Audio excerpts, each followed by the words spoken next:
Most people think that online classes are easier than in-person classes. While that's not necessarily true, there are some tips you can follow to really make a difference in your learning process. Hi, I'm Serencia from Gradehacker, the non-traditional student #1 resource. If you're taking online classes and you want to make a 360-degree change on how to approach them, we have 9 hacks to achieve better results with less effort. The first thing you need to check out is how your face is set up. Is it messy, inspiring? Is it clean and organized? Or does it feel overwhelming to be there? Believe it or not, it makes a huge difference paying attention to those details. Check that your desk is clean and organized and have the necessary items around it. If you can, have it set up the night before, so you're not rushing at the last minute. This needs to become a part of your routine, which is our next step. Creating a routine is essential when it comes to taking online classes. You have to make it in the right way, so it's a schedule that motivates you, is sustainable, and easy to follow. For example, when you're about to start, set clear goals and organize tasks based on these.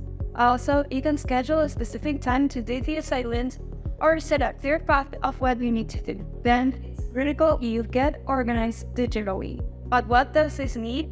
If your program is in a different state, make sure you get the time zone right to avoid confusion on class dates and deadlines. But the main tip here to facilitate every process and have resources more at hand are to create folders on your computer and save the key pages and bookmarks. Don't be afraid to renew them constantly. For instance, if you're in Module 3 of course, you can bookmark all the essential pages, like the assignment sites or that week's reading. Once Module 4 starts, just delete the old bookmarks and save the new ones. Also, having a task management app to keep track of deadlines and schedules can be very helpful to being more productive. We recommend to do this. You can see why in our wiki. Now, understanding what type of learner you are can make a whole difference to your approach, results, and motivation. There are 3 main types of learners. A tactile student learns best through hands-on activities and physical interaction.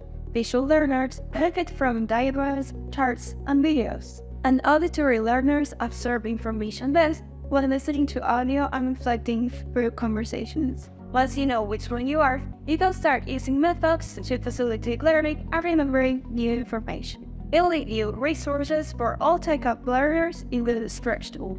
Moving on, we have been one of the most overlooked tips college students aren't paying attention to. Discussion posts are excellent opportunities to stand up from the rest by letting the professor get to know you and show your commitment to the class. You can learn more about this in our full video, but basically you need to write clearly, use more sources than what was asked for, share your own perspective and opinions, and reinforce your thoughts by politely replying to those you disagree with.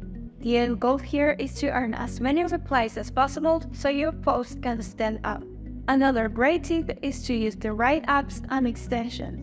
Writing apps like Grammarly and Pro Writing Aid will let you check your grammar, identify mistakes, and get suggestions on how to improve this skill.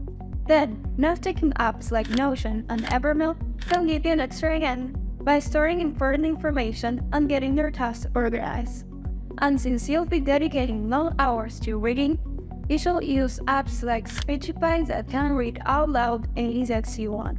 But if there's something you should remember through all things, it's that keeping yourself motivated is as important as anything else. So make sure you reward yourself for your accomplishments. When you successfully complete a challenging task or achieve one of your goals, take a moment to acknowledge your efforts. By recognizing and celebrating your achievements, you create a positive mindset to increase motivation throughout your classes. And the final tip is to never forget that no matter how productive and focused you are, to include free time on your routine. Take breaks from your daily activities so you can unwind from all the stress and pressure you go through as a student. And if you also have a remote job, you need to take breaks from isolation too. Go to places where more people are studying, like a library or a coffee shop. It's crucial to connect with friends and family and keep doing things that are meaningful to you. Most online courses have a flexible schedule compared to regular ones, so why not to take advantage from it? This way, you'll avoid burnout, fatigue, and many other consequences that come along when you don't have a balanced routine. With the right mindset, tools, and strategies, you can master your online classes with ease. And if you want more tips and guidance, you can visit our website and get in touch with our team. Let us know in the comments in what ways these tips help you the most. And remember to like and subscribe for more college hack. For example, check out what are the best mnemonic techniques you can use to study smarter. Thanks for watching, and we'll see you next time.